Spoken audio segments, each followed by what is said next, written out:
Okay, welcome everyone. This is Trey. It's the 9th of September, 2017. I'm here with my friend Peter Sean Bradley.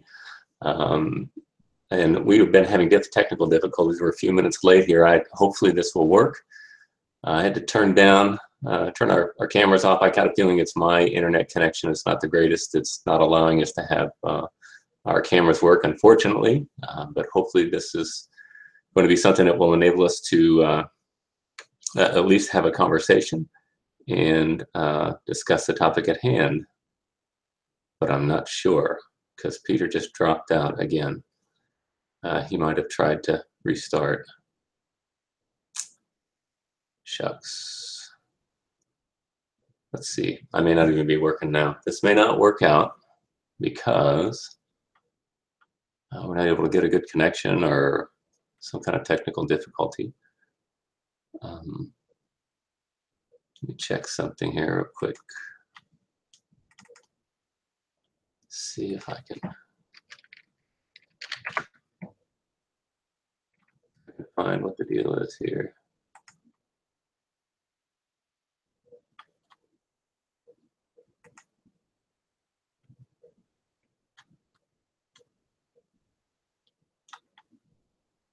All right, it's working.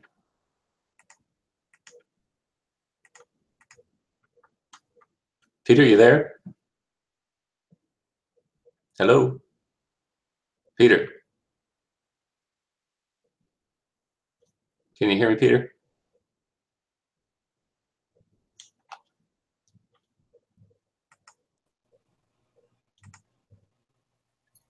Okay, Trey, can you hear me? Yes, I can. Are you all right? I moved my platform to my cell phone. Okay. Is that better? Can you hear me or no? Hello? Hello, hello, hello?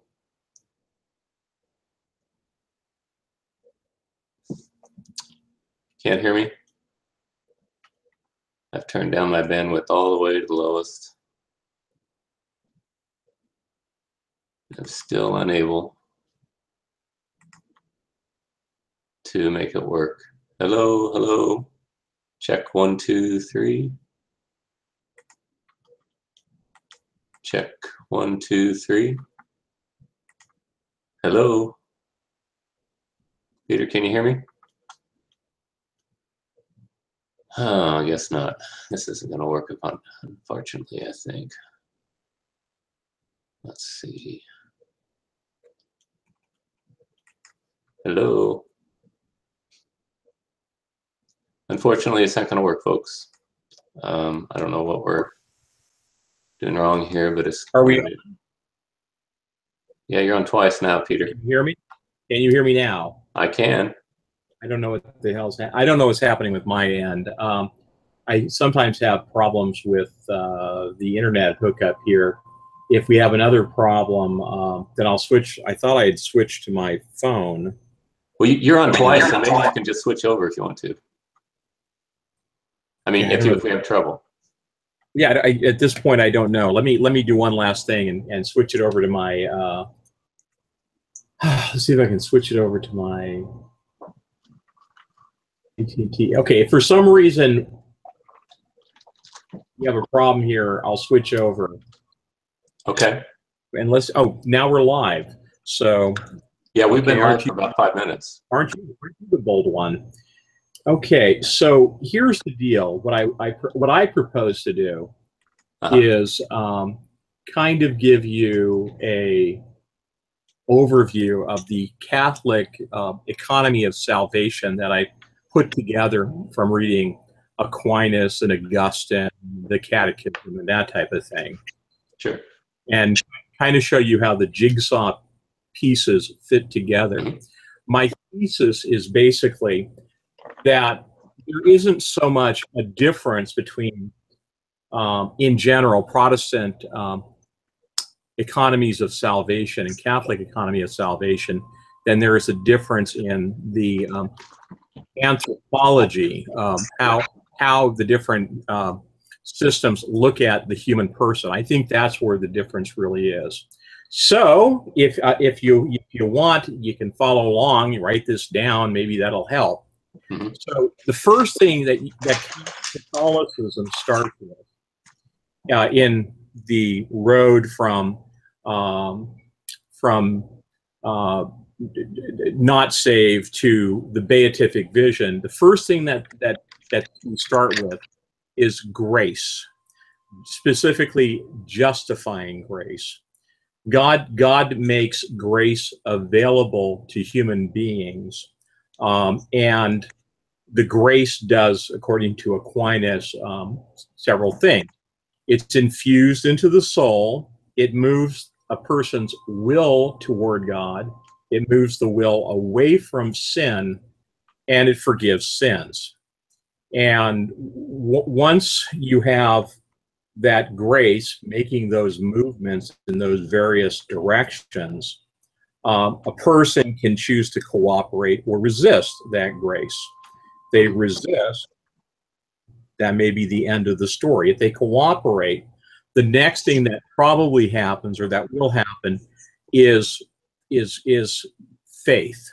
The movement toward God is faith. Faith is the first step in salvation. It's salvation by grace through faith. The reason faith is the first step is because you cannot know or love, without knowing God, you cannot love God. You cannot have hope in God's promises. You can't know what you're supposed to do in order to continue the journey. The next movement after faith is hope. The theological virtues are faith, hope, and charity.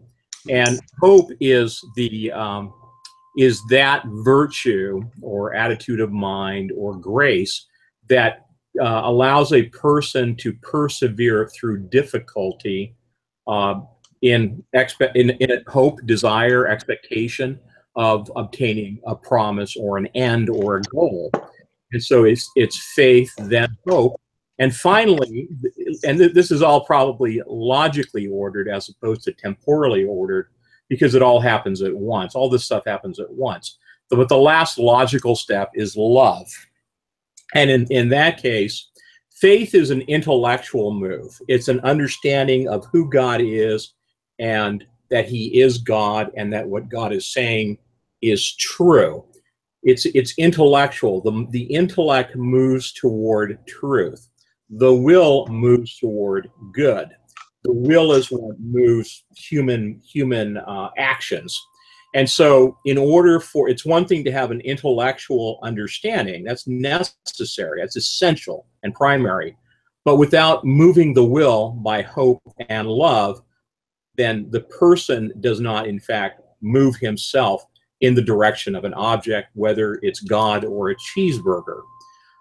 So the last move is love. And without this movement from faith through hope to love, you don't have a full living faith.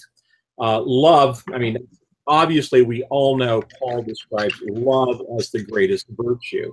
We know that Jesus commanded love. We know that the greatest commandments are love your neighbor, love God and love your neighbor. So without love, then faith is, to coin a phrase, clanging gongs. It is faith without love is a dead faith, according to James. But notice that it all starts with faith and then moves on. This is what in Catholicism is called justifying grace. In Protestantism, it's called justification. At this point in time, if you've gone through this movement from grace to faith to hope to love, you are or may be justified.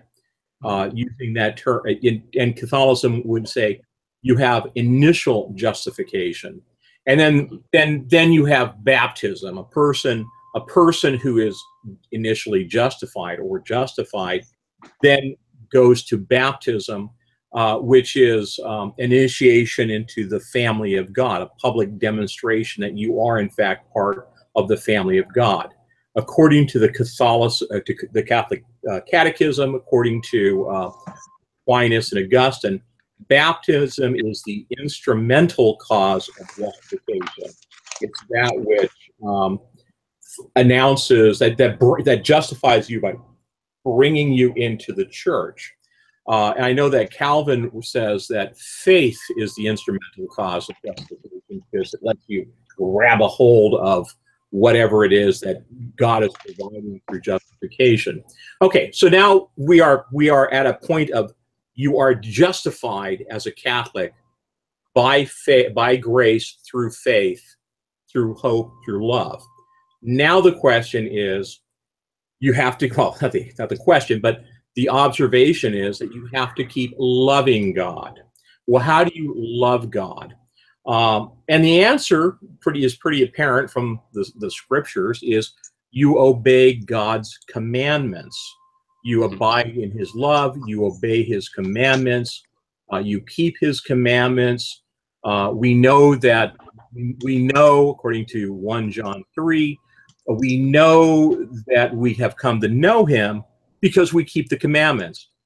An intellectual assent is not sufficient basis to say that you have knowledge of God.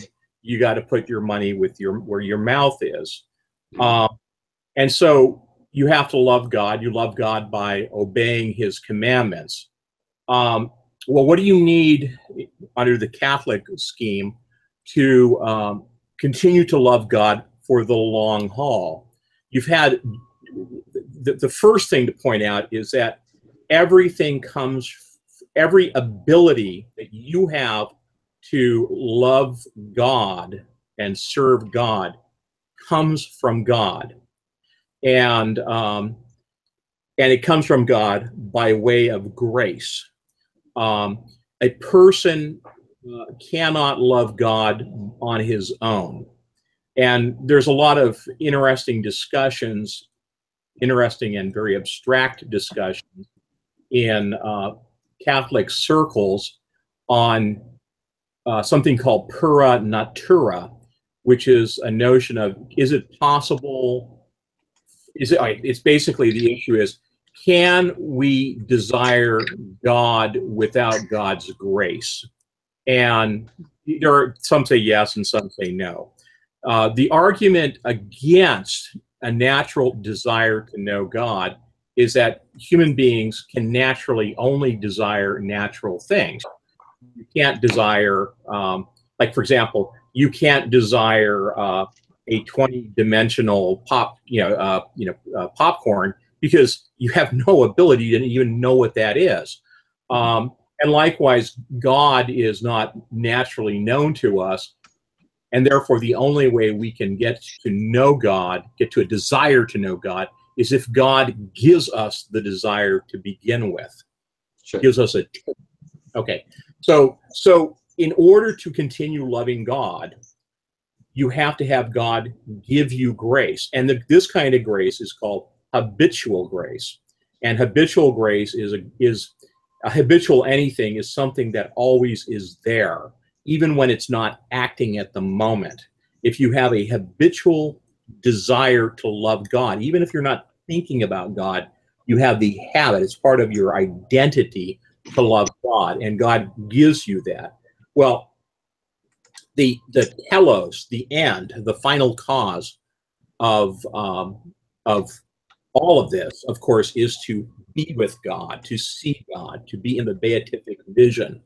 And you can only get to the beatific vision if you are perfectly holy, if you are without sin. And that means you have to, at the moment of your justification, you are not without sin. You move throughout your life and even after your life to a position where you are going to be sanctified. You are going to be without sin. You are going to be able to enter into the presence of God. You're not going to have desires that are holding you back. You're not going to have desires for things that are inordinate, bodily desires, different desires. And so how do you get there?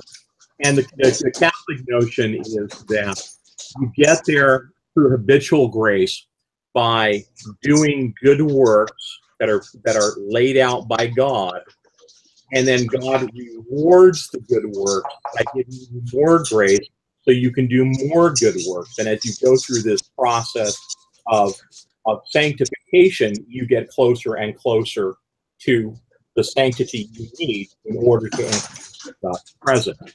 So here's the takeaway on this discussion.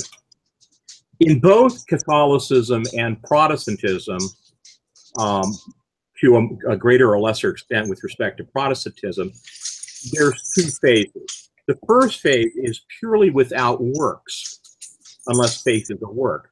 And that's initial justification or justification. The second phase, continuing justification or sanctification, does involve works for both traditions. So that's the big picture for Catholicism. Do you want to tell me now? I don't know what you're going on there. You got a dog there? Are you there? Are we there? Hello? Peter, I'm sorry. Hold on just a second. I'm letting the dogs out. Okay, well, that's fine. They're she's kind of a puppy, so she's obnoxious. She's coming in, wants to go out. So sorry about that. Okay. Okay. So I've just given you kind of an overview of Catholic view of the movement from grace to the beatific vision. What I'd look for you to tell me is how you understand the Protestant view from wherever it starts to ultimately being in God's presence. Okay.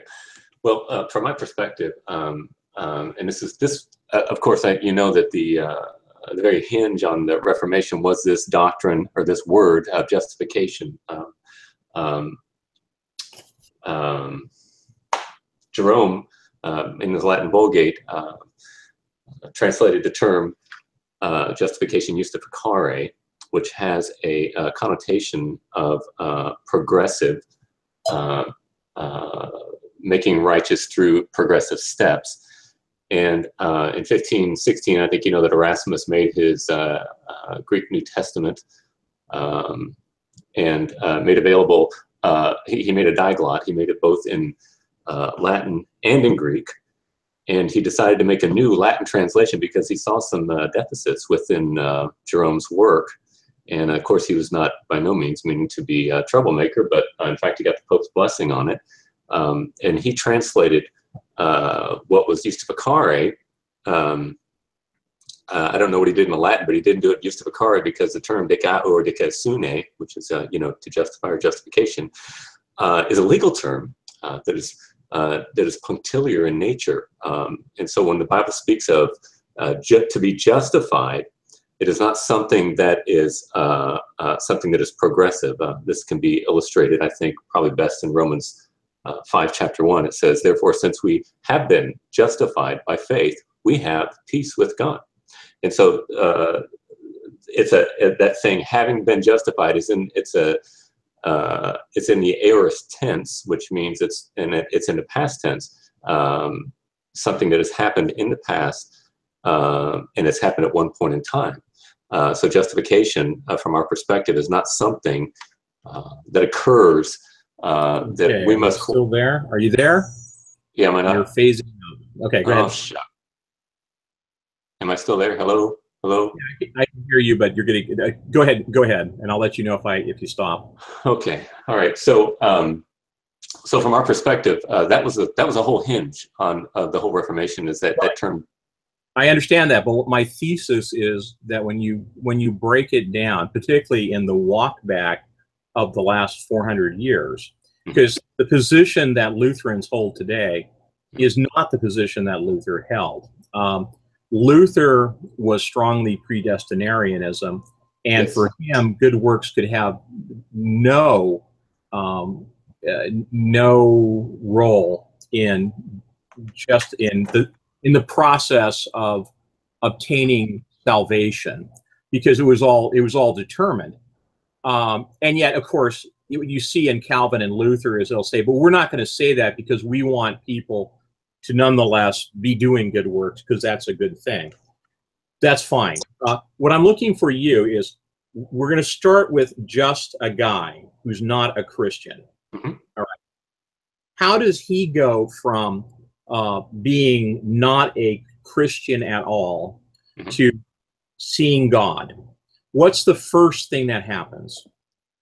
Okay, well, I think you kind of delineated the some aspects to true saving. Sure, but I want to hear you explain it to me, because I mean, here's my view on this whole debate. Okay, I am so puzzled by it and bored by it, because from my perspective, justification is an important, but rather, I don't want to say insignificant, because it is significant. But justification happens in a split second, and presumably you're justified, presumably I'm justified, insofar as we can know. So you and I are not working on, we're working on sanctification. We're working on the lifelong project of perfecting ourselves, okay? And for most people, that's where we are. And yeah, that's where we differ. Okay, well then I'd like to hear it, because I've looked at the 1689 Baptist Creed, and it walks back a significant bit from the Westminster Confession with respect to sanctification, but it still has a provision on sanctification. Maybe you'll be the first person who comes out and tells me there is no sanctification in your theology. But let's start with the basics. You have a guy, and he's not a Christian. Mm-hmm. What's the first thing that happens to him on his road? Does he hear preaching and then assumes and says that's correct? I have faith, and then God gives him grace, or does God give him grace at all, ever? Okay. Well, I was trying to explain it, and you interrupted me. Can I finish what I was going to say? Go ahead. Okay, so from the Protestant view, of course, it's going to be by faith, and faith has three aspects to it. You have the notitia, you have the assensus, and you have the fiducia. You kind of alluded to some of these, but you got to have the notitia, which is the information about the content of what it's going to be. What is notitia? Well, that's what I'm trying to, I'll explain it here. Notitia is the information of the proposition that you're receiving. So for example, let's use the example of a chair. The notitia would be, you see a chair sitting there, and you understand the content of the proposition of what the chair is for. Okay, so you could say this chair is for sitting. You can rest yourself and put your posterior in it, and it'll help you to rest. And then the assensus would be the agreement. In English, it's knowledge, agreement, and trust. All right, so you've got to agree that this is a chair, and that it is probably sturdy enough that it can hold you up and that you can sit in it. And then finally, and this is the part that I didn't understand, and I was not born again until I was 20, because I could not understand this third aspect, is that it's the fiducia is the trust. You've got to actually trust your posterior to that chair before you can actually have true faith in that that chair for what it's for. So when you come to saving faith with Christ, this is one of the problems with current Protestantism and evangelicalism today. It's called decisional evangelism, where you've got guys like Billy Graham who come along and they say, oh, well, here's the gospel. You know, Jesus died for your sins. He was a propitiatory sacrifice for you, both in a positive and negative sense. In other words, he died on the cross to pay for your sins, but he also lived a perfect life to merit your righteousness. And by faith, you can receive it. And so they says, come on up, walk up to the altar or whatever, and sign this card, and you're in. And really what they do is they cheapen the gospel and say, basically, it has the two first elements of saving faith, that there is the content that is understood and that people agree with it, but there is no giving of their life to it. You got to relinquish your life and receive Christ for who he is, which is the Lord. And then at that point, a person is born again, and they are a new creature. In 1 Corinthians 15 or 5:17, it says, if anyone is in Christ, he is a new creature. Old things have passed away, behold, all things are new. So that's what happened to me. My life radically changed when I understood the gospel and I actually placed my trust in it. And in that trust, there is you're repentant of your sins. You're sorry for the sins that you have, and you are trusting Christ to save you, and not of works. That the difference that we have is, remember, I alluded to when we had our conversation before in text. I said I agree with you that works play a role in salvation. In other words, there's no works at all, because as you well know, James 2 and Hebrews 12 and many other passages speak of the necessity of a righteous life attended with the Christian life. So if somebody says they have works, or faith, but they have no works, can that faith save them? And of course it cannot. But the difference between you and me is that for you, the works are on the side of faith. So it's faith plus works equals justification. For me, it's faith is the sole instrument. For you, you've got baptism and you've got all the sacraments. Before you tell me what I'm saying, because I'm not. Okay. In fact, I just spent 5 minutes explaining why I wasn't saying that. Let's deal with your proposition, and Okay. so you have you start with okay. Faith is correlated to justification. You mentioned these three elements, and they seem reasonable, although fiducia or trust could be both an element of the intellect, knowledge, and it can also be an element of the will. Basically, the Thomas would, and he does, describe this faith, the faith you're talking about, as belief, and distinguishes it from opinion and the rest, and in some fashion, because belief implies more of a commitment, and so that may be your element of fiducia. Yes, it is. But before we get to faith with whatever element it has, and this is good. I mean, one thing about breaking things down is it allows you to analyze things more carefully, and then with that analysis, you can apply it to yourself, and you can say, I did okay with A, B, but C was the problem, so I need to focus on that, and that's great. But before you get to faith, what got you there? Oh, well, we're in complete agreement that that grace is the grace of God is the beginning. I know the Roman Catholic Church teaches that faith is the radix, the initium, and the fundamentum. It's the foundation. It's the root. And how do you understand grace works to yield faith? Well, mankind, when Adam sinned, he plunged mankind into a state of inability to be able to please God. So it's posse. You're probably familiar with the Augustinian categories of posse or non-posse, non-peccare. Man, okay. So that's completely where I'm coming from as well. That we have lost our ability to sin, and if it were not for the grace of God to give us, Jesus said in John 6, no man can come to me. No man has the ability to come to me unless my Father who sent me draws him, and I will raise him up on the last day. Okay, well, let me explore that a bit, because this is really a nuance. This is a nuance, but it points in the direction of what I was saying earlier, which has to do with anthropology more than with doctrine. Okay, so you agree that grace comes first and actually causes faith. Now, I would say what grace does is it's the spark that enables a finite human being to know a infinite God, that's a supernatural God, and to love the supernatural God. Because without that grace, that supernatural element, we can't possibly see an end in anything outside of nature, because we're natural beings. Okay, so in essence, it works on the will, it works on the intellect. Okay, so that's the Thomistic approach. Now, for you, grace comes down, and God gives you grace. Boom. What does that grace do for you? Does it just simply clear away the cobwebs and make you see something you didn't see before?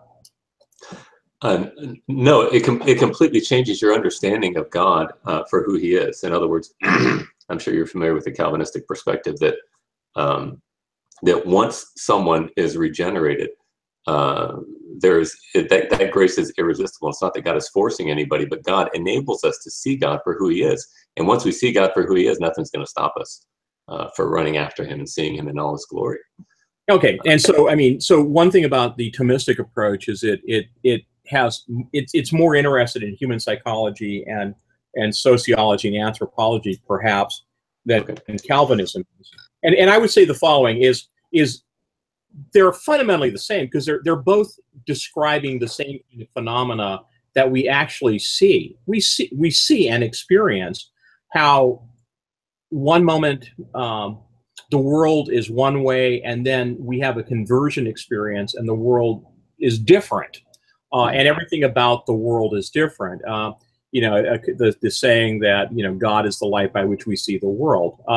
Okay, now here's the problem though that I would have at this stage with Calvinism, which is that I know, and actually Augustine and Aquinas both talk about this. They say, well, we know that not everybody is converted not everybody is converted by the same experiences. Mm-hmm. And so Catholicism, based on a anthropology that gives more room to free will, would say that human beings have the ability to resist God. And then that would explain why some people, under the same circumstances, are not converted. Mm-hmm. Or perhaps alternatively, maybe God didn't quite give them enough grace in order to get over whatever their resistance was. So would Calvinism, and so thus far, there's a clear similarity between the two, but how would Calvinism explain people who don't convert under the same circumstances as other people converting? Well, you've got God's dealing with people's God's dealing with people in a way that we cannot see. I mean, because somebody you preach the gospel to and they seem interested in what you're saying, you have no way of knowing if they've been regenerated or not until they've made the decision. I'm not sure how that's a difficulty for you, because obviously Jesus said, all that the Father gives to me comes to me, and whoever comes to me, I will never drive them away. So God has a certain number of people that He's going to give to Christ, and He said they will all come to me, and He said no one can snatch them out of my hand in John 6. Would you say that God can call a person and the person can resist God's call? No. Yeah, and I would say that the Bible is replete with examples of that. Okay, well, I just gave you a scripture that refuted that. It doesn't really. It says, snatch them from my hand. It doesn't say anything about will resist. In John 6:37, it says, all those the Father gives me will come to me. In other words, the Father has a certain number of people in mind, and He says all of them, that's a universal affirmative, all those the Father gives me will come to me. And He says those who come to me, phasing out of this. I'm sorry. All those that the Father gives me will come to me. There's a universal pool there of everybody. God has a certain number of people in mind that the Father to give to the Son, and every single one of those come to Him. It's not like He's frustrated and that some are going to resist Him. You don't find that at all. You see Jesus speaking very clearly of there being a certain number of people who will be given to Him, and none of those will be lost. Okay, and that may well be true that there's a certain number of people who will be given to Him, but it doesn't say whether the individual may resist and therefore not be part of that certain number of people. I mean, well, if they resist it, then God would be frustrated. Would you agree with that? You do have the Bible speaking about people who have lost their salvation and fallen away. They were once with us, Now they're not with us anymore. You have Judas. You have everything like that. Yeah, First John too. But he says they were not with us because they left us because they really were not of us. So there are people that are outwardly calling, and you think they're Christian, just like Judas. Nobody could imagine. Everybody thought he was one of the better disciples. You know, when he dipped his bread with Christ, they didn't even catch that. You know, Jesus says, "He who dips with me is the one that betrays me." They didn't even understand it. So yes, but that demonstrates that they never were. They were externally pretenders, but they were not true lovers of Christ. Well, let me table this issue, because I think this is going to be more pertinent when we get to the life of the Christian, and living out a Christian life, and the obligation of obeying the commandments. And of course, I recognize that ultimately this is a tail-chasing enterprise, because at the end of the day, we can simply count up the people who are on this side of the save and say, oh, look, everybody here is here, therefore they were predestined to be here. I mean, that always works. Okay, so so we both acknowledge grace leads to faith, okay? Now, the next step, though, is what more than faith do you need to be justified? I just told you hope and love. I mean, let me put it this way. Will any faith justify? What about a mere intellectual assent? I acknowledge that. No, I agree. Yeah, I know what you're saying. You must, all right, from your perspective, this is really the difference that we have between us, because you believe that in order to please God, you must have congruous merit. Would that be a fair statement? No.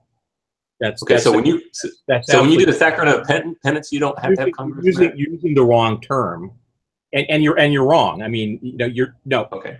Okay. The word you're looking for is condign merit, not merit. No, condign merit requires payment. Congruous merit just makes it fitting for God to forgive you. So when you do the sacrament of penance, condign is a lot more serious than congruous. Congruous is not that serious. I can look it up to make sure that I'm not making a mistake, but having gone over Aquinas on this issue a couple months ago. Oh, you can look up the catechism. I'm not wrong on this. I can show you that. Okay. My understanding, let me just tell you what my understanding is. Congruous merit means congruent, which means justice between equals. Condign merit would be the justice that is not between equals, but we can look it up. In fact, well, Jesus would be the one that does things like condign merit. I don't want to have to do condign merit. I mean, if you're a Catholic, you don't want to have to do condign merit. That requires God to repay you, but congruous just means makes it congruous. In other words, you've got to do something that's fitting for the crime. You know, if you stole an apple, you know, you may have to say 10 Hail Marys or whatever the priest says. That would make it fitting for God to forgive you. So I'm wrong. I got my words wrong. Strict merit would be condign merit. Congruous merit would be the merit that is between non-equals. So yeah. Condign is strict merit. Okay, but let's go back. Let's go back to the concept. All right. Right now, all we're talking about is the term that you call justification and the term that I call initial justification. Mm-hmm. Okay. Mm-hmm. So we're only talking about what you call justification. Let's go back to this. So is faith, is any kind of faith sufficient for justification as you see it? Well, I would say, yes, faith is the alone instrumental cause of justification. That was the whole point of the Reformation, that right there. Because, okay, so in your sense, it's because faith includes this notion of trust, correct? Well, no, it's the faith, this trust that we have that accesses the righteousness of Christ, which is the perfect satisfaction for our justification. So when Jesus said it is finished on the cross, it was finished from our perspective. So let's explore that then in terms of the ways that there can be different kinds of faith. Okay. So one way of defining faith is an intellectual assent or agreement. That takes you from notitia to assensus. And there are people who define faith in that way, the Sandromanians, for example. But would that be sufficient as far as you were concerned? Yeah, according to James, he says that kind of faith is the faith of demons. The demons believe and they agree and they tremble. Right. Okay, so we can call that kind of faith a dead faith, Yes, correct? Indeed. Yes, I agree. Okay. And we can agree that a dead faith is not sufficient to access Christ's work, or That's however right. you want to phrase it. Yes. Okay. And so for you, you have to have the last element of fiducia, which has got the root word of fiduciary. That's right. And that's what turns the dead faith into a living faith, right? That's right. So so would another way so would you agree, though, that a living faith would be a faith working through love? You know, that was Luther's understanding. I was listening to some lectures on him and stuff, and he struggled with that. It is a faith that is characterized by love, but it's not the loving that must be cooperated with in order to merit the pleasure of God. In other words, there's no progression here. It's a punctiliar act. In other words, faith that saves happens at one point in time. That's the big difference between us. For you, it's a process. Yeah, I don't. Well, even for you, there's a process. We just haven't got to that point yet. Okay. So, I mean, I think there's going to be a process, but I could be wrong. Okay.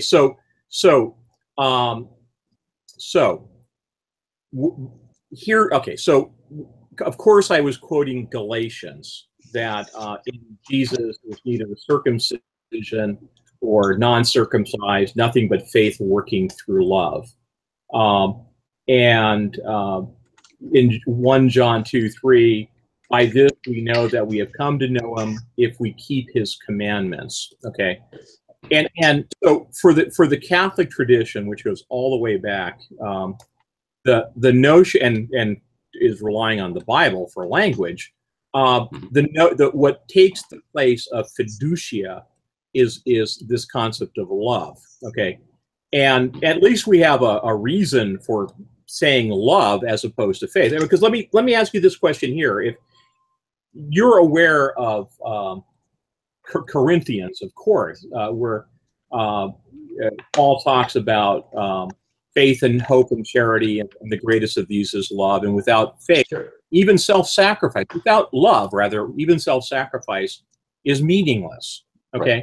Right. So for Catholics, we would say that a living faith is faith, this intellectual knowledge that tells us, that recognizes that God exists and rewards, and love for God, and love is made manifest by actually doing things that show love. Okay, so would you agree, though, that fiducia might well be analogous to love? In other words, you're putting your trust in God. You're also loving God. Yeah, but Peter, I'm not going to make the analogy. I'm not going to make that equation for you, though, because for you, the love that justifies is a process love. You see what I'm saying? No, because you phased out there for a second. Okay. What did you say? The love that that you're proposing is a love that is a progressive love that increases or decreases your justification before God. It may, but we're not there yet. We're just talking about justification. Okay. Okay. So, well, I wouldn't equate them that, because the definition that you give for love under your scheme or under your paradigm is one that is an instrument in gaining God's pleasure. You see that? Does that make sense? No, because again, I'm going to go do this again. Okay. You start with grace. Grace opens the mind to God, to the existence of God and his commandments. You then have hope in his promises. And then you have love for God. Your will is then ordered toward God. Yes. Under the Catholic proposition, you are justified at that moment That's initial justification. Okay, so you don't need to do anything more. You're going to go get baptized. That's the instrumental cause, because the whole purpose of justification is not what it does for you. It's joining God's family, entering into his covenant. So baptism is what establishes that you're part of God's family, part of the covenant. Okay. So whenever you start talking about works, you're not understanding that at this moment you are justified, and you don't even have to get baptized. If you're on your way to be baptized and you get hit by a truck, that's called baptism of desire, and it goes from there. Right. So my question though for you has to do with this. Okay, number one is, does loving God play a role in justification? Yes. Let me say this. I'll grant you this. I'll say that the true saving faith is a faith that is marked by love. Is that what you want me to say? I'm not sure. You blanked out for a second. Oh, the true saving faith is going to be a faith that is marked. And you blanked out again. Sorry. Every time you say saving faith, you blank out. Right. Saving faith is marked by love. Is that what you want me to say? Because I agree with that. Love for who? For God. Okay. And without love for God, can you be justified? No, because true saving faith is marked by love for God. That's what you're doing. You're turning from yourself and turning to him. Okay. Can you have saving faith without loving God? That should be a quick, easy answer. No, because I don't want to say, I want to say that a saving faith is a loving faith. So I don't think it's in addition to faith. I think the faith itself is characterized by love. Does that make sense? Fine. Okay. All these things happen. It's not like there's a moment of faith, a moment of hope, and a moment of love. All these things come in together simultaneously. But logically, we can pull them apart and say, well, there's this faith, there's hope, there's love. Because that's just the way, again, the Thomistic approach has a heavy degree of anthropology. This is just the way human beings work. Okay. Human beings don't love things they don't know. They don't love things they don't trust. They don't, right. I think normally they don't trust things that they don't in some fashion love. I was just reading Thomas again last night on this issue. And when Thomas talks about love or charity, he has a very strong emphasis. And I didn't understand this when I read him the first time. A very strong emphasis on the notion that charity is friendship with God. Okay. Mm-hmm. And he actually makes the point about, and I don't know that it was trust, but basically you're more inclined to trust a friend than to trust somebody who's not a friend. Certainly. And so to a certain extent then, trust, fiducia, is simply a different way of avoiding the word love. But it's a non-biblical way of avoiding the word love, because, you know, the Bible does talk about faith working through love. And Paul does a long discussion on how love is essential. Without love, there is no living faith. So I submit to you that without love for God, there's no living faith. Yeah, I don't have a problem with that. You there? You're buzzing again. Oh, I don't have a problem with that, Peter. I'm fine with that. That's good. Am I still garbling? I hope this. I can hear you now. But would you agree? Okay. It should be a simple answer. Yes. That you should be able to slam it into my face. I'll grant you that. So congratulations. Catholicism and Protestantism are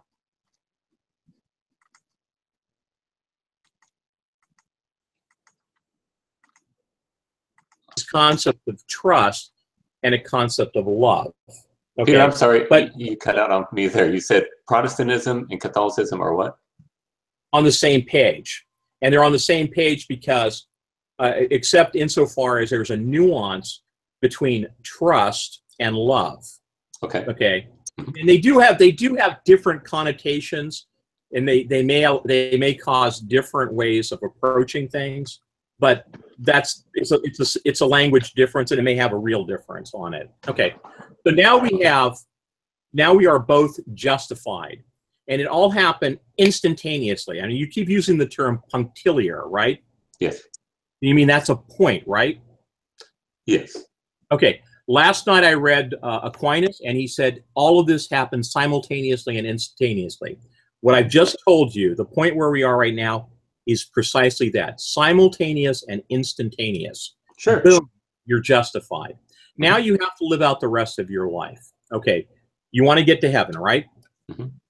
And do you agree that in order to see God, you have to be absolutely pure? You have to be sanctified? No. That's a big point. You believe in analytic justification. I believe in synthetic justification. That's well, I mean, don't tell me what I believe. I'm asking you. I'm telling you that's what you believe. You may not know it, but you believe in analytic justification. In other words, God will not accept you. Have I said anything that makes you think that I wouldn't know what Catholicism teaches thus far? Yeah, you didn't know what condign merit was. I got condign and congruous mixed up. I'll grant you that much. Okay. But we haven't even gotten to a discussion about what they mean, and they don't mean what you've been saying they mean. Okay. But so to go back to this, then, do you have to be purified, sanctified, actually, in order to be enter the presence of God? No. Okay. And that's a big difference between us. Well, and that is a huge difference between you. It's also puts you at a variance with the Westminster Confession of Faith and Luther. Oh, really? Yeah. How so? Well, at least with the Lutheran confessions. Well, because both of them quote Hebrews, which talks about the pursuit of perfect holiness, without which no one will enter into the presence of God. Hebrews 12:4. Yeah. Yeah, both of them quote that. Now, I noticed that the 1689 baptismal confession does it does or it does not. Let me think about that. Do you know if it quotes Hebrews on that? I don't know. Yeah, and I started noticing that there were some variations in language right around at that point. I can pull it up. Okay, so that's fine. If you think that sinners can enter into the presence of God, that's going to be different than what the Westminster Confession of Faith teaches and what the various Lutheran covenant creeds teach. Let me see if I can pull up that. I'm not sure I understand your point. I'm looking in my confession here to see if I can see 13 of sanctification. Because normally I can just go right to that. Yeah, here it is. Actually, the 1689. Go to chapter 13 of sanctification, and yes. I'm going to read you chapter 1, which is our verse 1. I really don't want to, but okay.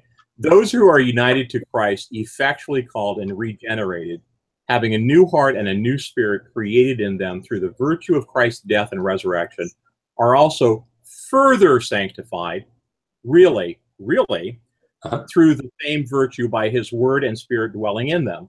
The dominion of the whole body of sin is destroyed, and the several lusts thereof are more and more weakened and mortified, and they are more and more, and then I can't read what it says there, strengthened in all graces to the practice of all true holiness, without which no man may see the Lord. Okay, yes. So that's Hebrew. Yes. And it's there in the 89 Creed of the Baptist. And I take it that really means what it says. It really means that after justification, there's further sanctification, yes. and that you have to have the practice of true holiness, without yes. which no one shall see the Lord. That's yes. simple sanctification. So no. when you say that you don't actually have to be sanctified, I think you're also departing from what your own creedal statement says. Oh, okay. Well, maybe we just had a terminology difference here. When I say sanctified, I'm not saying that. Okay, so when I was born again, I am much more sanctified now than I was when I was first born again. Yes. But when I stand before God someday, He is not going to say, "Are you holy enough?" In other words, He is going to say, "Do you have the righteousness of Christ to get in with me?" Now, if there are people who say you know, Peter, there are people that say, "I'm a Christian," and there's no holiness in their lives. And so a true believer is going to bear the fruit of sanctification. In other words, they're going to be growing, they're going to be holy, they're going to love what is right. And when they stand before God someday, if there's somebody who says they're Christian and they have no sanctification in their life, they will not get to heaven. But it will be because they were never justified by the righteousness of Christ. So it's kind of a semantical difference, but it's again, it's the difference between synthetic and analytic justification. God's going to analyze you from the Roman Catholic perspective, and He's going to say, are you perfect yet? And if you're not, you go to purgatory until you are purged of your sin, until you're good enough to get to heaven.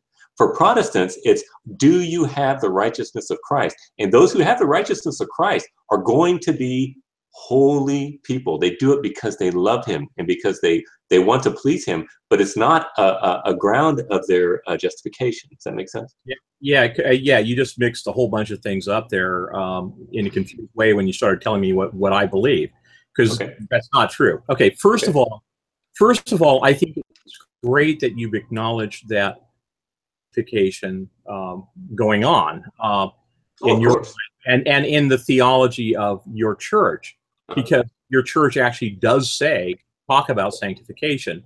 But what you did is you started jumbling up justification and sanctification up together, which is not what your creed. No, I distinguished them. And you're the one that's kind of, don't you kind of put justification, sanctification together? They're both progressive? No. Okay, so let me be real clear about this. Okay. Catholicism uses the term justification to encompass the entire gamut from initial justification, actually from grace, to the beatific vision. Okay. And at the beginning of the journey, after grace, there's what's called initial justification. Right. That is the Protestant version of justification. That would be chapter 11 in your creed. After initial justification, which is punctiliar, instantaneous, and simultaneous, according to St. Thomas Aquinas, writing in the 13th century, you then have a growth of justification. You become more and more righteous, more and more justified according to the model, which is God. Right. Protestants call that sanctification. Right. And it certainly grows out of justification, but it has its own mode. It has, this is where you see works. Okay. This is where you see merit. This is where you see habitual grace coming in. Okay, so going back to the creed here, we have a reference to sanctification. We also have language about strengthened in all saving graces, which sounds a lot like what? Sounds a lot like what I was just describing as habitual graces, and it says to the practice of all true holiness, without which no man shall see the Lord. Right. Now, you've told me that you don't really have to be perfectly sanctified, and I'll take your word for that. That may very well be how you understand it, but that's not what this creed says, and it's also not what most Protestants believe. Jerry Walls is a Protestant philosopher, or whatever he is. He's really sloppy, I'll tell you that. Well, okay, he's written a book on purgatory, a Protestant version of purgatory. He's horrible. Okay, he's not the only Protestant that I know who's done that. I know another. He's not mainstream. I mean, there are Protestants that teach any number of things. Who will say that, will acknowledge that at death, people who are not sanctified go through something that purifies them. And it simply has to be the case insofar as your creed is saying that they're going to be strengthened in all saving graces to the practices of all true holiness. No, that's not what my creed says, though. But I mean, it's not saying we believe in. With all no. Do you believe it's the difference between imputation and infusion? I can assure you, my confession teaches imputation of righteousness. It also teaches infusion, because if you read Calvin will say very clearly, when you are justified, your sins are forgiven. Okay, that's infusion. What's happening for that matter, you see the language strengthened in all saving graces. What do you think that means? Here's the thing. You're looking in chapter 13 when you should be looking in chapter 11. We're talking about justification. We're past justification. We're now talking about sanctification. We're now okay. Then if justification is punctiliar, then there's no increase of righteousness and holiness that is the ground of our justification. That's like okay. So this is why we're having this discussion. Mm-hmm. So I can point you right at the language of your thing. Okay. Do you see chapter 13, verse 1? And do you see the phrase "further sanctified"? What do you think that means? It means that there is a progression of practical sanctification that occurs in the believer's life. Okay. I'm not sure why that's so. Well, I don't know, because I think you're using the phrase sanctification here as in its non-biblical sense and in some kind of idiosyncratic way. Well, the Bible uses sanctification. What does sanctification mean without the word practical in front of it? Your sanctification is going to be practical in practice. In other words, your life is going to change as you are being renewed by the Holy Spirit. Right. Okay. Great. You're being renewed. But what does sanctified mean? So let me suggest to you that sanctified means becoming holy. Yes. Okay. Good. So what your creed is saying is that people become more holy, and they become more holy because of the Holy Spirit working in them, and also because they're strengthened in all saving graces. Okay, that's what it says. Right. Being strengthened in saving graces is imputation.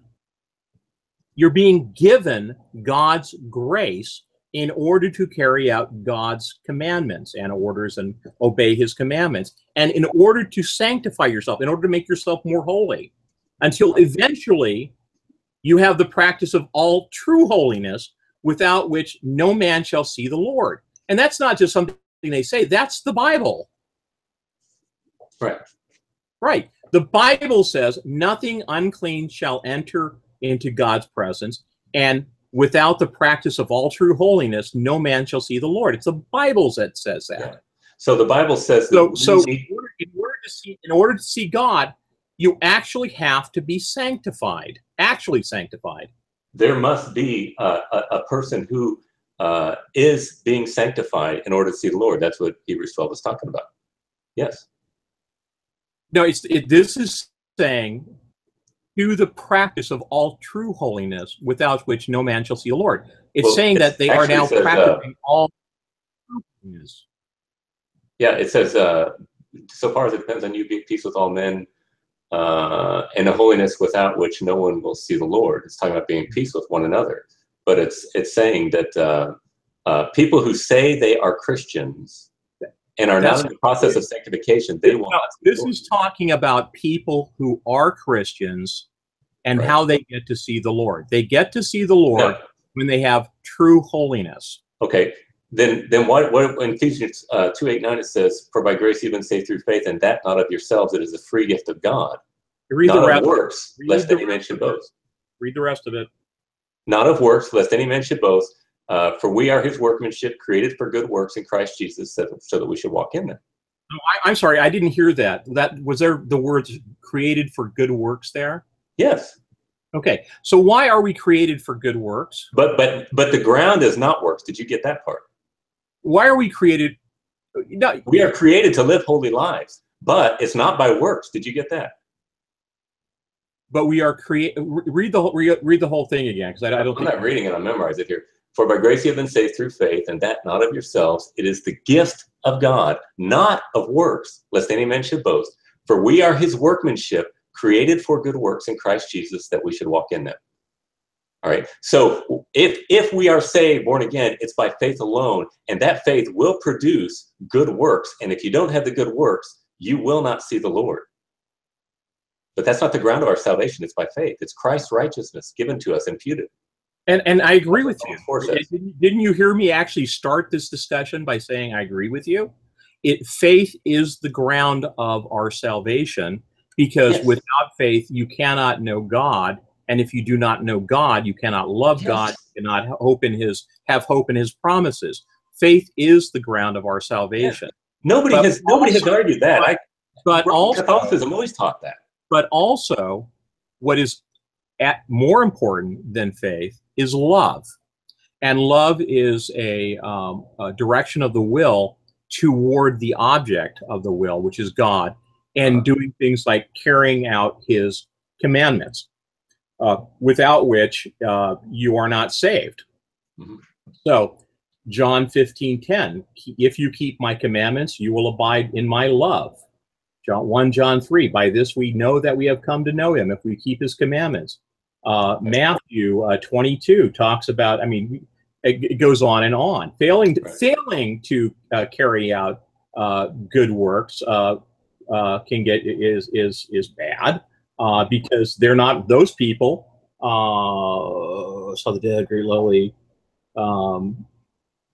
Those who don't do the good works that are set forth before them are not written in the book of life.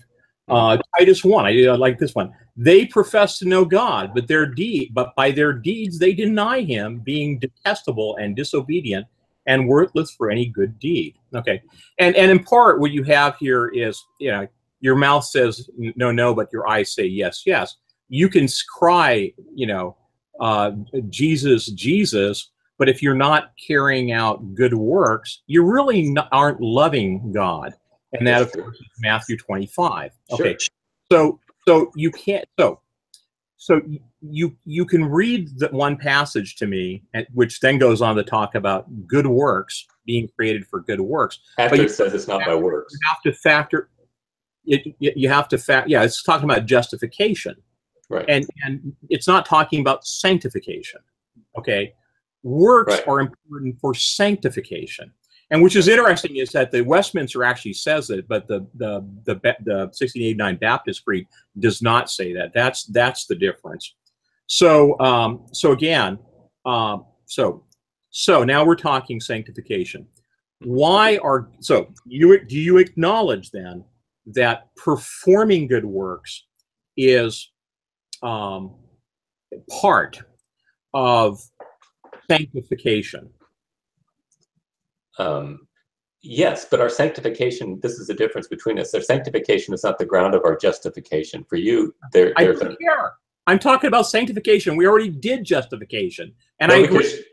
Justification, initial justification, does not involve works. That is correct. Yes, but justification for you is an infusion, not an imputation. Would that be an accurate statement? Now that's a different issue. Okay. Well, no, it's directly related to this. What my thesis is that in essence, the economy of salvation is the same for both faith traditions. Okay. I don't think so. Okay, sure. So let me start. There's grace. Grace leads to faith. A loving faith, a faith that trusts, leads to justification. After justification, by being strengthened in graces and performing the good works laid out for us, we are sanctified to the practice of all true holiness, without which no man shall see the Lord. What do you disagree with there? I just gave you Catholic doctrine. The fact that justification is an infusion rather than an imputation, and it must be increased through. Let's just acknowledge I didn't say anything about imputation or infusion. We can talk about that. But given what I just told you... No, because you're equivocating, my friend. You need to define your doctrine as your church teaches it, not as you would like to do it just to make it... I am defining it. I am giving you straight out of Augustine and straight out of Aquinas. I want to know according to the Catholic Catechism. And the Catechism quotes those people. So when you read the definition of congruent merit, it's quoting Aquinas. Okay. So I just gave you the economy of salvation from a Catholic standpoint, and it is identical to what the economy of salvation is for the Protestants. In fact, the last element, I was reading directly from your Creed chapter 13. Yes, Okay. but you're imbuing the words. I will acknowledge that there are differences, but those aren't the differences. Okay, and the other thing I want to say is that, again, it becomes this, let's talk about sanctification. No, it goes back to justification. How important to you is sanctification? Without holiness, no one will see the Lord. Without sanctification, no one will see the Lord. Exactly. How much time in your life, how much time have you spent on sanctification versus justification? I don't, what do you mean? In studying, or you mean living my life out? Becoming sanctified versus becoming justified. I am walking in both of those every single day of my life. Well, you're okay.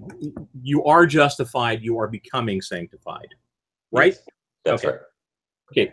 How much effort do you spend on sanctification versus being justified?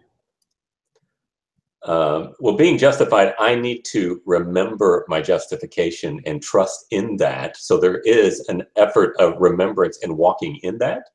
And then there is a sanctification that occurs not out of performing that I can please the Lord, but out of my gratitude for the gift that he has given me from the justification. So I start with the imperative must flow from the indicative. I got to remember my indicative in Christ, in Ephesians 2, and then out of that flows my sanctification out of love. It's because I want to do it. It's not because I'm trying to perform, not because I'm trying to worry about whether I'm going to be good enough. I'm trusting in Christ.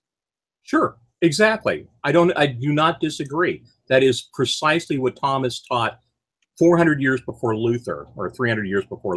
So you're saying Luther brought nothing new to the table? What Luther brought are the things that you want to talk about: imputation, absence of free will. Imputation. So, and we can talk about that, but just let me say the following, so it's clear, because it doesn't seem to be clear to you.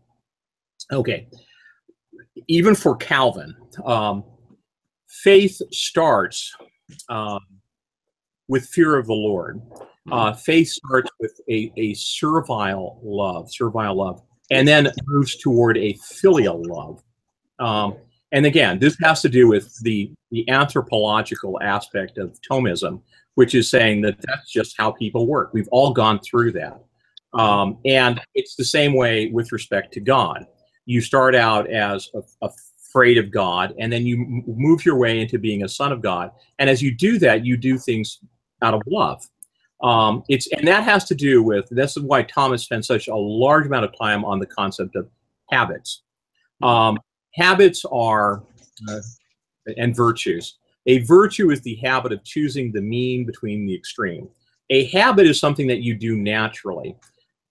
Things that are natural are easy to do, and they're enjoyable because they're natural. Things that are not natural are hard. And so if you have a habit of exercise, it actually becomes easier to exercise. The phrase "no pain, no gain" is wrong. If you have a habit of exercise, you like exercising, it becomes easier for you. And so it is with sanctification. As you do good works, you do the works that are properly laid out in front of you. You rely on God's grace to get you there. You form a habit of relying on God's grace and loving God. God recognizes that and rewards your good works that you did out of love for God with more grace to enable you to do more good works. And by this process, this is the process that leads to sanctification and the practice of all true holiness, without which no man shall see the Lord. That's why your creed under sanctification talks about being more and more strengthened in all saving graces. Okay, yes. It probably doesn't even understand the Thomistic basis for it, but that's how Thomas explained it in the 14th century. The framers they were Reformed scholastics. They were familiar with Thomas. Sure. And Thomas's analysis. I mean, I was reading Calvin, and he's anti-schoolman, anti-scholastic. Yes, he is. So Luther really was because of Occam. He was from the Occamist school. They were nominalists. Okay, and they were in that, and they. But shortly thereafter, everybody pretty much came became Reformed scholastics because we couldn't compete with you guys without the categories of Thomistic thought. Thomism works. Thomism is extremely powerful, and I agree, because it has common sense. It's based on a common sense anthropology that looks at how people actually work. I mean, and there was what Luther and Calvin didn't like, I think, was where scholastics took it off into a very abstract direction. Yeah, and I think that is probably a legitimate criticism. But when you read, I agree. You just went too far. In the in my Thomistic reading group, I have the Baptist pastor, and his wife is a counselor, and we're reading up right now on the virtues of faith, hope, charity, prudence, etc. And I'll be saying, this is so much better than modern psychology. He has a real insight into how people actually work, and I think that's the important thing. So this is where I would then start my criticism of Protestantism. I don't think that where your theology differs, and I hope you're beginning to understand that it doesn't differ on the issues you pointing to, but it does differ on imputation and infusion and merit, and I'm more than happy to talk about those. Well, that's the issue, my friend. I mean, if you're trying to make some kind of homogeny on peripheral issues, it doesn't really matter. I mean, we've got to grace and sanctification are not peripheral. Well, I think they are when you're talking about a way it was justified. Remember, you can't separate these things from imputation and infusion, and that's what you seem to want to do. Okay, I don't think so, but because the language that you have here really doesn't say anything about imputation or forensic. Okay, it doesn't in chapter 11. I'm pointing right now to chapter 13. It really does talk about actual holiness, perfecting. Because you're talking about sanctification, but if you're talking about justification, it said imputing Christ's active obedience unto the whole law and passive obedience in his death to their whole and soul righteousness by faith. Whole and soul imputation by faith they have not of themselves, it is a gift of God. I mean, I don't know how you could be any more clear about that. Okay, fine. But then after that, the point is that you're to grow in your sanctification. That's right. A true Christian is going to be sanctified. You doth overcome, blah, blah, blah. Yes. Okay. So let's talk about then, just limited to that punctiliar, instantaneous, and simultaneous moment that is justification. Not the rest of your Christian life, which makes up 99.99% of Christian life. Okay, just justification. So, as I understand it, and at this point, I have to say, it just becomes, in my opinion, hair splitting. But as I understand it, the Protestant position will say and I'm not even sure about this, but is it the case that you're saying that there is actually no ontological change in the human being who's justified by virtue of justification? No. Oh, it's a huge ontological change. Okay, congratulations. We now have agreement on imputation. That is precisely what Catholicism says. Catholicism says that when a person is justified, that there is a change in the soul of the person. Remember how of course they do. Remember how I kept saying that what justification does is give grace, which enables the human soul to move above nature towards supernature. Yes. Grace perfecting nature. That's Thomas. Grace perfecting nature. Okay, so that is a change. That's what imputation is, and it seems like we agree on that. So what's from your perspective? Then the whole Reformation was just a tempest in a teapot. The whole Reformation was well, look, the Reformation occurred for sociological and historical reasons, okay, that were not entirely doctrinal.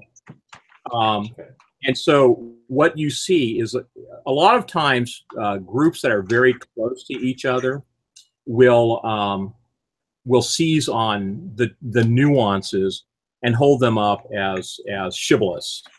and say that's the reason it's really important. And then later on, people will look back and go, well, that really wasn't that far. That's why you can have the Lutherans and the Catholics have a joint declaration on the doctrine of justification. And what you'll both Lutherans and Catholics that don't care. We live in a day where people just want to get along. Can I read you a canon from Trent?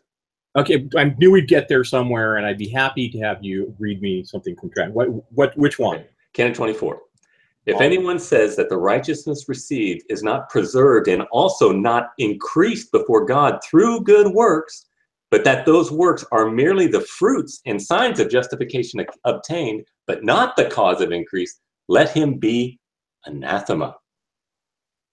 So if I don't believe in imputation, I'm going to hell. Why can't you guys go back and be faithful to your own church? I hate Vatican II. I hate the flimsy whimsy, get along with everybody.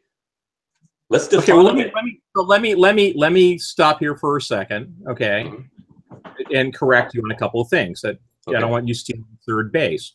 First of all, nobody said you're going to hell. What it I'm said saying is you're going to hell, and I love you. That's why I'm here. Okay. Well, okay. So yeah, if my disagreement on the issue of imputation versus infusion is that for which Christ died, then you're right. I don't think so. But let me correct this. Okay. The phrase "let him be anathema" does not mean Trey Jadlow is going to hell. Oh, really? What it means is, if Trey Jadlow was Catholic, then after a church proceeding that determined that in fact he held this view, let him be excommunicated. Oh, that's my goodness. No, I mean, you can snort and smirk, but that's come on, Peter. You know that's not what the original writers of Trent meant. There was blood in the streets over this stuff. No, I know what the legal I know the legal system of the Catholic Church at that point, and I know that that there was canon law, and canon law was legalistic, required trials, and I know what the phrase anathema means. The Church does not and has never claimed to have the ability to send anybody to hell. What the Church has claimed was the ability to excommunicate people. I mean, I'm listening to a lecture series on the Inquisition right now, and that's the point the professor keeps making over and over again. And I've never read anything that has suggested that the Church could send people, that it thought it could send people to hell. This is not true. What do you think Paul used the word anathema for? Anathema in Galatians chapter 1. If anyone preaches to the gospel other than it will preach to you, let him be anathema. Let him be outside the church. No, he meant let them be damned. That's what it means. If you believe in something other than Christ, you are to be damned. He couldn't use any stronger language. That was the most strong word he could use. Okay, let him be damned does not. So people don't need to believe in Jesus now to get to heaven? The let him be damned would not mean he is damned. It means allow this to happen. Okay, but anathema means. And in this case, the phrase anathema meant the penalty for violating this canon was excommunication. That's what it meant. But let's go to Canon 24. It says, if anyone says that the justice received is not preserved. Okay, so you would agree with that, right? That the justice would not be, that you would agree that the justice received in justification is preserved. Yes. Okay, well, I misread that. And also not increased before God through good works. Okay, now here's the problem. You just agreed with me that chapter 13 of your creed on sanctification talked about increasing sanctification. Under imputation of faith. Brother, my friend, you need to go to chapter 11. No, we're talking about... You're trying to conflate sanctification, or actually confuse sanctification and justification. We can't do that for us. Chapter 24 is talking about sanctification after initial justification. No, it's talking initial justification. Can justification increase or decrease for the Roman Catholic Church? Chapter 24 is talking about the period after initial justification. And how do we know that it is? Because it's talking about preserving the initial justice received. in Right. initial justification. So Right. it equates to what you people, the Baptists of 1689, call sanctification. And if we go and read of sanctification, we see that people are further sanctified really through the same virtue by weakening and mortifying and strengthening all saving graces and weakening sins and practicing holiness. Hello, that's works. Okay, but That's again, you don't like talking about this, Peter, but we need to when you mortify sins, you are doing good works. So your chapter 13 of sanctification equates directly to canon 24. No, it doesn't, because we believe in imputation, and this is describing infusion. If you do not believe in infusion, Chapter 13, where does it say imputation? Where does it say? Peter, I said you need to go to chapter 11. That's our chapter on justification. We distinguish between justification and sanctification. And I'm telling you, it says imputing Christ's active obedience and his passive death, and as their whole and soul righteousness. What does it mean, whole and soul? S-O-L-E, righteousness by faith. You see, it's speaking of imputation, not infusion. Okay. Go to chapter. Okay. First of all, do you recognize that chapter 20, that canon 24 is talking about a period after initial justification? Of infusion of righteousness. Yes. Okay. I'm going to pull up the council again. Okay. Here we are. Go to canon 24. Okay. Are you looking at it? Yes, I am. Okay. If anyone says that the justice received from what? From God. No, from initial justification. Certainly it's from God, but it's specifically talking about initial justification, yes, because that's when you get the justice that you receive. And then it goes on to say, is not preserved. So you've got this justification. That means you've been initially justified, which we both agree is punctiliar. So you could lose it, right? That's what it says. It goes on to say. Yeah, that's right. It says you can. It says you cannot. Well, it doesn't say that. It says it's not preserved by good works. That's where I misread it. But what it says is it's talking about after this punctiliar moment. Right. That's what canon 24 is talking about. That means punctiliar moment when you are infused with righteousness. That means it's talking about what your church calls sanctification. So you shouldn't be looking at chapter 11. You should be looking at chapter 13. No, my friend. You're just trying to do something. Laughing at me and saying, no, my friend, is not a response. Well, it is. You're just trying to redefine my confession so that you can justify your condemnation of me. I am reading your confession. Let's break this down one more time. Do you acknowledge sanctification? I do acknowledge sanctification, yes. And you acknowledge that it happens after justification? Yes. And you acknowledge that during sanctification, the people become more sanctified by receiving more and more graces, correct? Not to merit God's favor. No, to merit holiness, so that without which no one can see God. That's right. And until you are analytically. Where does canon 24 say anything about God's favor? It's speaking of imputation of righteousness. I mean, infusion of righteousness. Where does canon 24 say anything about imputation? No, infusion. Where does it say anything about? I do not see the word infusion. Do you see the word? It says the righteousness that is not preserved and also increased before God through good works. If you do not believe that it increases and decreases, which is infusion, you are damned. Okay. The justice received. What does that mean? In canon 24, what do you think the justice received means? It is the initial justification, is what you're saying, through baptism. But what is the justice? Is it becoming right with God?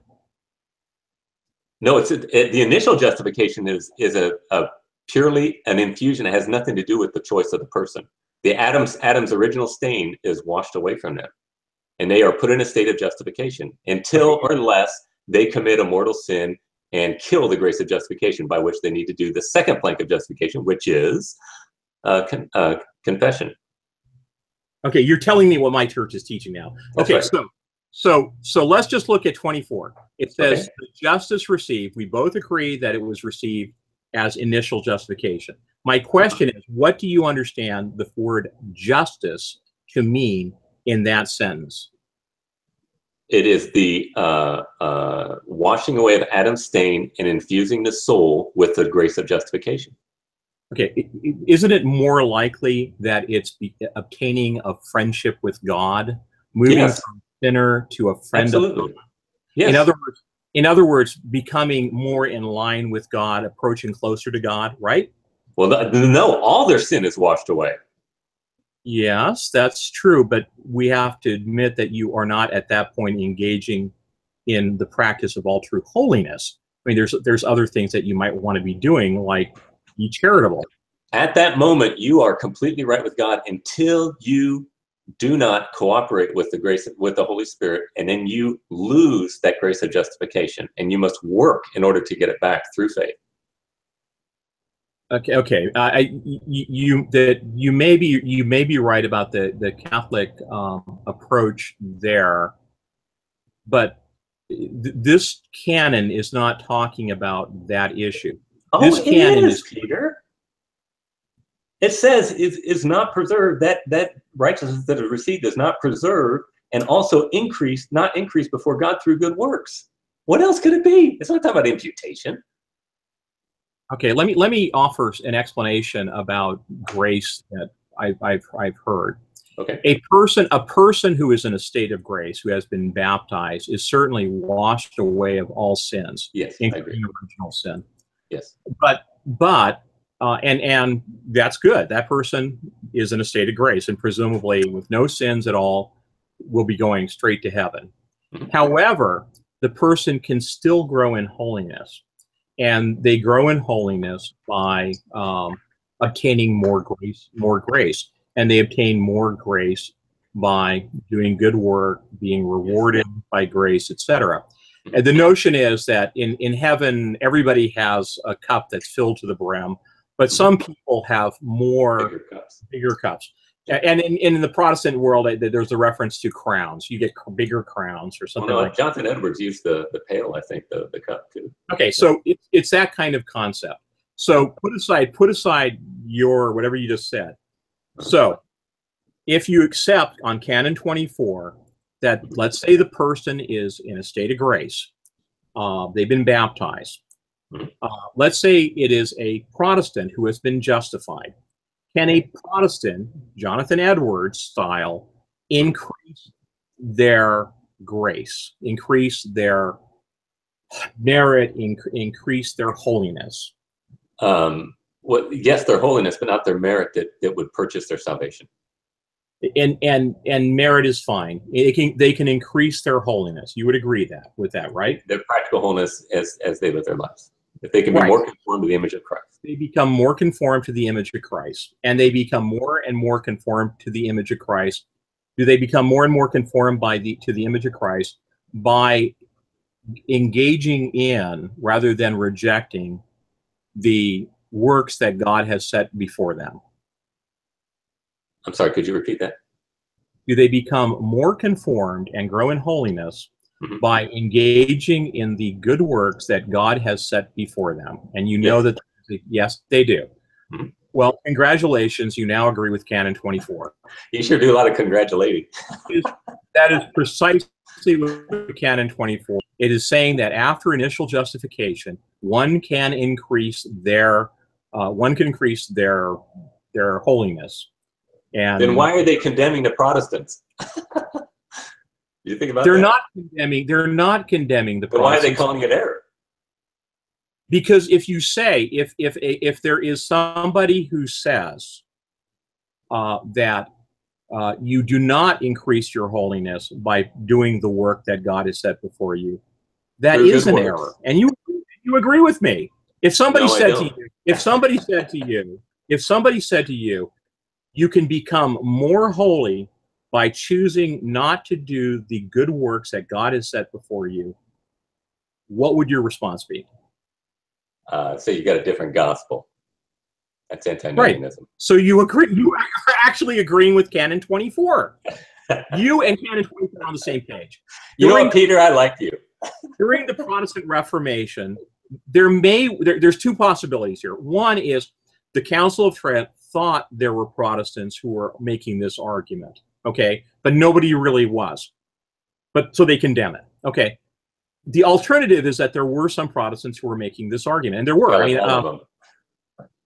No, I mean there were some people who were moving in the direction of, and you know the word better than I do, but it's the notion that well, if you were all saved, we don't have to worry about doing anything. That's antinomianism. It's what? Antinomianism, anti-law. That's a heresy. Yeah, there's a different word for it. But there were Protestants there were Protestants who were taking that position, and basically Canon 24 is condemning it. Okay, no, and quite properly condemning it, as you agree. Peter, you're engaging in historical revisionism, my friend. That's not what they were talking about, Trent. Yes. They were not friends to Lutherans.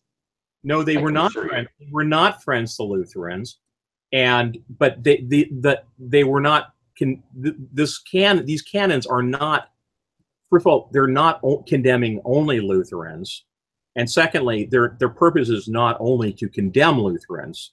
Their purpose is also to lay out unsettled questions and settle them. And sometimes they're condemning other movements, which by the 1580s and the 1600 would have been a whole bunch with a lot of crazy positions that they were taking. So there's that. So is there another canon you want me to show you how? No, you know what, Peter? I kind of like to close this down if we can. I like to I don't want the Hangouts to be too long because it's too long to watch and it's too fair enough. laborious. I appreciate the time we spent doing this. Well, Peter. It's very nice to meet you. We've engaged quite a bit on the on Facebook, and we both have a mutual respect for Thomas. Reformed Protestants do not like Thomas, but that is changing. We're recovering a lot of theology proper from you guys that has been lost through the Enlightenment. When Kant came along and introduced the noumenal realm, basically he said, he put God in the noumenal realm, said you can't prove God. And I think that he did a great disservice just because a lot of the theologians just pulled away and said, okay, we'll just entrench in our Bibles and we won't think about these things abstractly. And I think just now, particularly in the Reformed Baptist movement, we have some wonderful movements afoot where we are recapturing really what the 1689 and the WCF, all those confessions at that time in the Protestant side, they had a very clear theology proper that was very Thomistic. And especially in the 19th century and the 20th century, our movements just lost it. And so we've got terrible theology proper. And we're regaining that now. And it's very exciting. And there's a recapturing, I think, of Thomas's work, which I think is a wonderful thing. I consider Thomas to be I don't agree with everything, of course, but he was a prodigious mind. I consider him probably to be the best theologian of the second millennium, and Augustine being the best in the first one. So I think that's what we kind of have in common there is a respect for Thomas. But anyways, it's very nice to meet you and get to hear your voice and get to talk with you. And hopefully we can continue this conversation. Thank you very much. Have a nice one. Take care. Okay. All right. Bye-bye. We'll see you, Peter. Blessings. Bye.